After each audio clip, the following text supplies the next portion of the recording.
Every time you think something, feel something, or react to something, you unconsciously fall into one of these three categories. Are you in threat? Are you in drive? Or are you in calm? In this video, I will show you why the voice in your head that criticizes you the most is also the one keeping you stuck. Here is something almost nobody in the self-help space wants to admit. Your self-criticism is not helping you. It never was.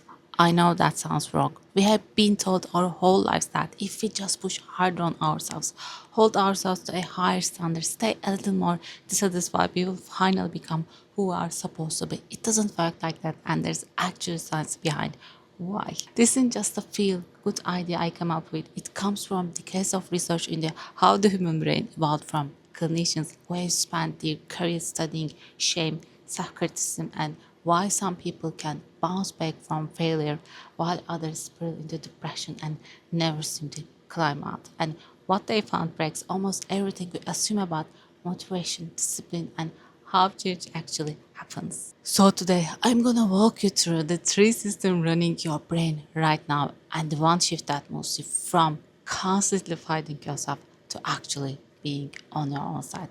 Let's go. Your brain has three engines and you have been overusing one of them.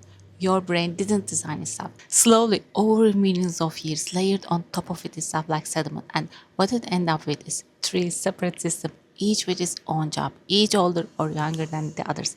None of them asking your permission before they switch on. The first is your trust system. This is the oldest one, inherited from ancestors who weren't even human yet. Its entire purpose is to detect danger and react fast, fight, flight, or freeze. It doesn't wait for your confirmation. It doesn't check its fact. It's incredibly easy to trigger, and once it's on, it takes over the prioritize the danger, discard the safety, because for most of human history, missing a threat could kill you, and missing a kindness never did. The second is your drive system. This is the engine behind ambition, achievement, excitement, the thrill of getting the win.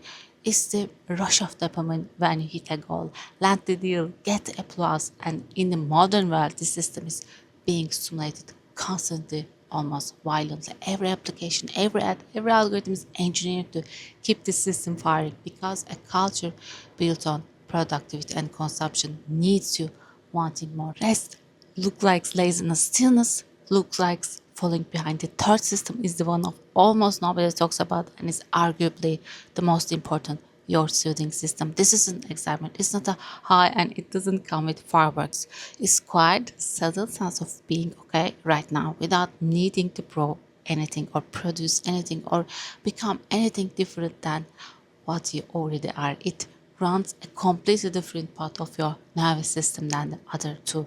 The part responsible for slowing down, for digesting, for healing, for actually psychologically resting. Here's the problem. Most of us are living almost entirely inside threat and drive. We swing from anxious to ambitious and call the gap in between relaxing.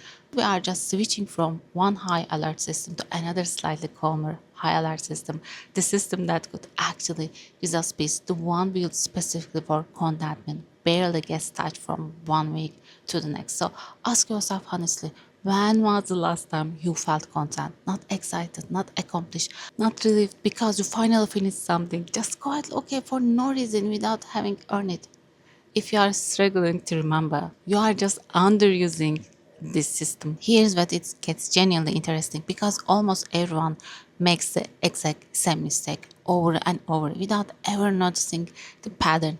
When someone feels inadequate, disconnected, or not good enough at their core, they almost never try to fix that feeling through soothing. They fix it through drive. I will achieve more. I will just prove myself. If I do enough, work hard enough, accomplish enough, they will finally see that I am worth something. The striving begins not out of joy but out of quiet, private fear that if the achieving ever stops, so does the worth. It sounds completely logical. It is, in fact, the wrong tool for the job entirely. Trying to solve a need for connection using achievement is a bit like trying to hammer a screw in the wall. It looks like effort. It may even look like progress for a while, but it will never actually hold because the fundamental shape doesn't match the fundamental need. The uncomfortable truth is that the people around you don't end up loving you because of what you are giving them. they love you because who you are, which is a very different thing at the moment. It was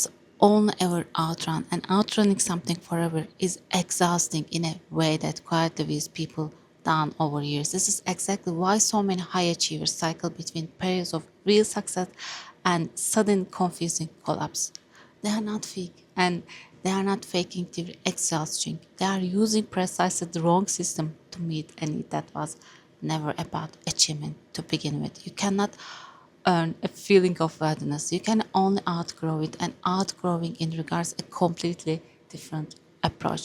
The actual solution isn't more effort, more output, more proof. It's learning slowly and deliberately to feel acceptable exactly as you are right now, separate from whatever you are doing. The voice in your head is not on your side, and it never was. Let's talk about that critical voice directly, because there's a simple exercise that changed how most people see it permanently.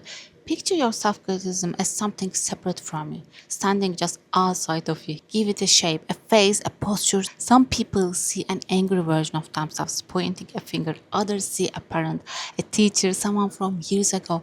Voice never quite left. Now ask yourself a very specific question. What does this figure actually feel toward you while it's criticizing you? Not what does it say. Plenty of critics say reasonable sounding things, but what does this feel? For almost everyone who honestly sits with this, the answer isn't concern, it is contempt, frustration, disappointment, maybe even disgust. It's not, in other words, a caring coach standing beside you. It's hostile presence, and hostile presence only ever do one thing to your nervous system. They trigger the threat response, not motivation, not clarity, threat.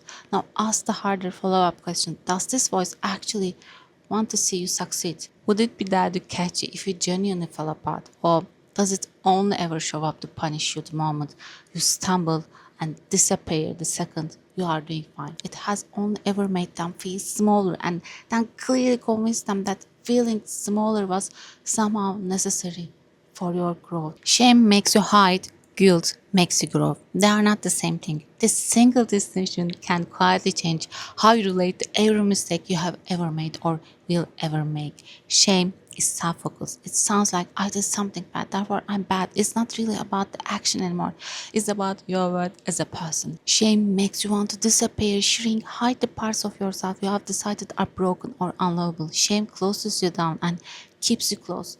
Guilt is completely different thing. Guilt is about the other person, not about you. It sounds like I hurt someone and I feel the real weight of what that cost them. Guilt doesn't make you want to hide. It makes you want to repair the damage. It opens you outward instead of collapsing you inward.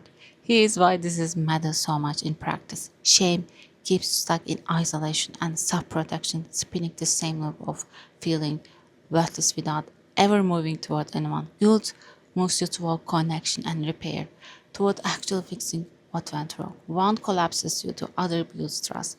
Because someone who can genuinely say, I see how that affected you, and I'm sorry, without the sowing in the subhead, that is far more trustworthy and far easier to stay close than someone who either denies everything defensive or falls completely apart in shame every time they are confronted. If you take one single thing away from this video, the next time you feel that hot wave of I'm bad rising in your chest, pause for just a second and ask yourself, is this shame or is this guilt? If it's guilt, let move you toward making something right, toward an actual conversation or repair.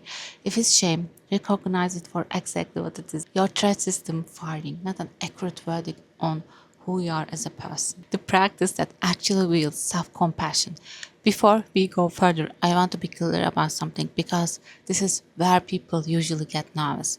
This isn't about becoming soft on yourself. Compassion is not the absence of sadness, it's the courage to face what's genuinely hard about your life without adding cruelty on top of it, which, if you think about it, was never actually helping in the first place. Here's the practice itself, broken into three parts you can start today. First, slow your breathing deliberately. This sounds almost too simple to matter, but it isn't. Slowing your breath down to somewhere around 5 or 6 breaths a minute. This isn't a one-time fix you do once and move on from. It's exactly like training a muscle you have never used before. I know exactly what some of you are thinking right now, because I have taught it myself. This all sounds nice in theory, but if I stop being hard on myself, I will get lazy. I will stop pushing. The pressure and the harsh self talk are the only reasons I get anything done at all. I genuinely understand that fear is one of the most common objections in this entire idea, and it makes intuitive stuff on the surface. But here's what actually happens underneath. Self-criticism doesn't create sustainable effort. It creates a cycle. Push, achieve, crash, feel inadequate, push again, harder this time. That's not discipline. That's a loop that's quite exhausting you year after year and disguising itself as motivation the whole time. Compassion, real compassion, isn't sitting back and doing nothing. It is choosing to grow because you genuinely want to become your best, not because you are terrified of what happens the moment you stop.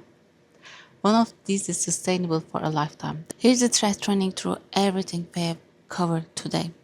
You didn't choose this brain. You didn't choose the threat system, the drive system, or the critical voice that show up somewhere along the way, long before you had any real say in the matter. But you can choose starting today which system you keep feeding, not by fighting the critical voice head on, that just face the threat system further by quietly building a kinder one right alongside it and practicing constantly enough that the kinder one eventually becomes the one you actually trust. If any of this landed, try just one thing in the next 24 hours. So next time you catch yourself in self-criticism, simply pause and ask, is this shame or is this guilt?